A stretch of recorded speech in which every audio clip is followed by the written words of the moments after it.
তালিকাভুক্ত, আপনারা তার মুখেই শুনেছেন, হয়তো আজকে তাকে এখানে আমরা খুঁজে পেতাম না।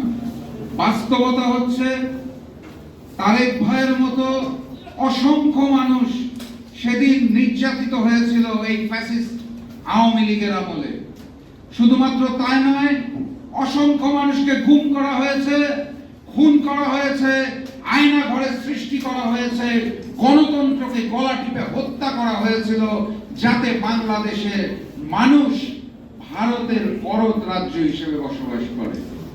আমরা সকল গণতান্ত্রিক রাজনৈতিক দল ছাত্র নেতাদেরকে সাথে নিয়ে যে আন্দোলন গড়ে তুলেছিলাম, যেখানে শ্রমিক ভাইরা ছিল, শ্রমজীবী মানুষ ছিল, সাধারণ মানুষ ছিল, এমনকি বিদ্যালয়ের শিশুরাও নেমে এসেছিল, সকলের সেদিনের সেই সম্মিলিত প্রচেষ্টায় ফ্যাসিস্ট শেখ হাসিনা তার নিজের দেশ ভারতে পালিয়ে যেতে বাধ্য হয়েছিল। আমরা একটি নতুন বাংলাদেশের স্বপ্ন দেখতে শুরু করেছিলাম। আমরা বাংলাদেশের প্রত্যেকটি গণতান্ত্রিক রাজনৈতিক দল একত্রিত হয়ে ডক্টর প্রফেসর মোহাম্মদ ইউনূসকে সমর্থন জানিয়েছিলাম। আমরা আশা করেছিলাম তিনি তার অন্তর্বর্তীকালীন সরকারকে নিয়ে একটি নতুন বাংলাদেশ গড়বেন। তিনি জরুরি সংস্কারগুলো সমাধান করে নির্বাচন দিবেন, গণতন্ত্রকে পুনঃপ্রতিষ্ঠা করবেন, প্রশাসনে যেই সকল আওয়ামী প্রেতাত্মা রয়েছে তাদেরকে তাদের দায়িত্ব থেকে সরানো হবে। ভাগ্যের নির্মম পরিহাস, আজকের এই দিনে এসে আমরা বলতে বাধ্য হচ্ছি কালক্ষেপণ করা হচ্ছে। রোডম্যাপের জন্য আমরা সকল রাজনৈতিক দল, সকল সামাজিক সংগঠন দাবি করেছি। আপনারা সংস্কার করবেন, ভালো কথা করেন, কি সংস্কার করবেন সেটাও জানানো হচ্ছে না, কবে সংস্কার করবেন সেটাও জানানো হচ্ছে না, কিভাবে সংস্কার করবেন সেটাও বলা হচ্ছে না, এবং দুঃখজনকভাবে সংস্কার প্রক্রিয়ার মধ্যে আপনারা আওয়ামী প্রেতাত্মাদের গ্রহণ করছেন।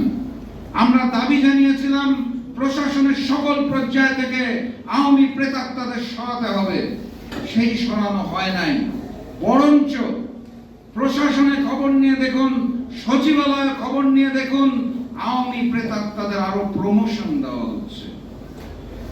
অত্যন্ত দুঃখের সাথে লক্ষ্য করা হচ্ছে, যখন আমরা দাবি জানিয়েছিলাম যে এত অল্প মানুষকে একটি রাষ্ট্র সংস্কার করা যায় না, পরিচালনা করা যায় না, আপনারা লোক নিয়োগ দিন, ভালো ভালো মানুষকে নিয়ে আসুন, তখন তারা আওয়ামী প্রেতাত্মাদের নিয়ে আসছেন। আমি অবাক বিস্ময়ে দেখি, একটি সিনেমা করার জন্য সিনেমার নায়কের প্লট বাতিল করে দেওয়া হয়, সেই সিনেমার নায়িকার যিনি প্রতিদেবতা তাকে অন্তর্বর্তীকালীন সরকারের উপদেষ্টা হিসেবে নিয়োগ দেওয়া হয়। এটা কি একটি বৈষম্য নয়? একই সিনেমা করার জন্য যদি নায়কের প্লট বাতিল হয়, তাহলে সেই নায়িকার প্রতিদেবতা কিভাবে অন্তর্বর্তীকালীন সরকারে জায়গা পায় আমি জানি না। সেই অন্তর্বর্তীকালীন সরকারকে আরেকজনকে নিয়োগ দেওয়া হলো, আমি দেখলাম তার নামে এই গণহত্যার মামলা রয়েছে। আওয়ামী পরিবারের সন্তান, তাকে নিয়ে আসা হচ্ছে অন্তর্বর্তীকালীন সরকারে।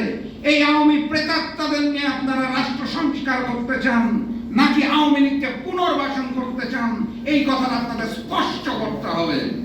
সংগ্রামী সাথী এবং বন্ধুগণ, এখনো সরকারি প্রশাসনের কোন ভবনে যে দেখা যাচ্ছে সেই শেখ মুজিবের ছবি রয়ে গেছে। আপনারা অন্তরে মুজিববাদকে ধারণ করছেন, অন্তরে আওয়ামী লীগকে ধারণ করছেন, আর মুখে বলছেন ওই ফ্যাসিস্ট শেখ হাসিনার মতো আওয়ামী লীগকে নির্মূল করতে হবে। একই মুখে এক কথা, অন্তরে আরেক কথা দিয়ে আপনারা কিভাবে সংস্কার করবেন আমি জানি না।